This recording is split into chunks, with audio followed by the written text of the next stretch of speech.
Hi, I'm Kristen Apple. I'm an acupuncturist and owner of Applepuncture, and I am pregnant, and for the first time. So I wanted to do some videos on pregnancy, including the symptoms, from trimester to trimester. I'm actually just into my second trimester, thank God, and I will get into that later. First trimester kicked my butt, but now I feel good. But the first thing I actually wanted to talk about is the issue of whether to have a child or not, and that decision, because it's not really always a given for everyone.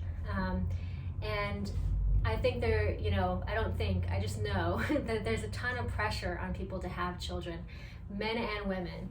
And women especially, it should be obvious by now that women are, more than mothers, and that we have tons of archetypes, and women can be a whole being without being a mother. Just need to state that. For some it's obvious, for some it's not. For some it's obvious, and yet they still struggle with it because it's so deeply rooted in our society. And you do get a lot of comments about it. You hear a lot, and there is a feeling I can speak to as a woman, that if you don't have a kid, you're somehow not completely a woman or something like that, which is a little bit crazy. So to start with that, just want to say I know tons of incredible women who are not mothers and who are living it up and enjoying their lives and serving the world and this existence greatly with their presence and their everything that they're giving. Secondly, you can be a mother without having a biological child or even adopted child. You can be a mother in society. You can be a maternal figure to the people you are around, and that goes a long way. We all know those people and how they've influenced our lives. So anyway, I wanted to just start by stating the obvious. That I know, I work a lot with women. I work a lot with people, fertility, women trying to become pregnant, women struggling with this decision, etc.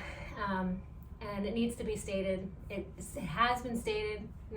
Continues to need to be stated that women are amazing, and they don't need to be mothers to be that.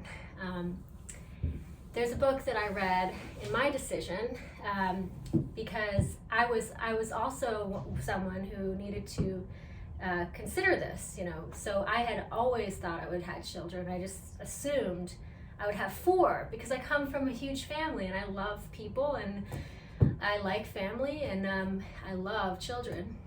But my life kind of took a different course.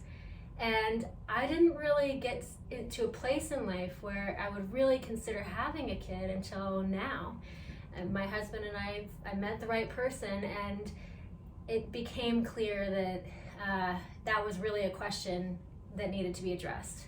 I'm 38 almost, and so it was kind of like, all right, can't wait much longer to address the question, to not force ourselves to do it, but to address the question. Now, both my husband and I are pretty independent, autonomous kind of people. We've been enjoying our lives. We're both artists, and we've had our passionate pursuits that fulfill us, that feel like possibly enough, that they could be enough. To someone, they could be enough. And I question whether it was for me, some of the things that I'm doing. And they could, and if for some reason I couldn't have children, my life would be full.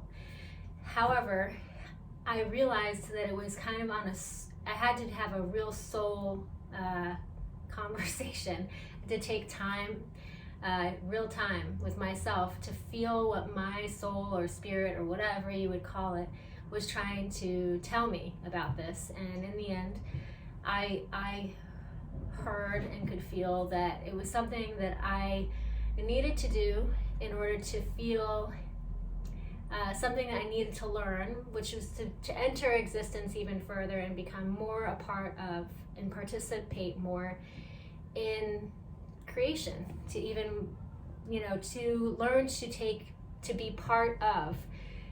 This is part of that for me. And I look forward to learning more, because I know that that's coming. But the decision that I made was largely helped by a book called The Baby Decision, and I'm embarrassed to say I don't have the author's name off the top of my head. But this book was very unbiased, so I just wanted to recommend it to anyone who's considering or weighing and confused and conflicted. It really helped me feel into both paths, and really in a way that I could, it was emotional, but in a way that I could really just take that time and feel into both sides, and have good conversations with my partner. And in the end, it was a really helpful book. So that's one thing I would recommend. And I guess that's it for now. I hope I just have stated the obvious and reinforced solidarity amongst all of us who are in this together. Men and women making these decisions in our generation, coming up. And if you have any questions, please don't hesitate to reach out.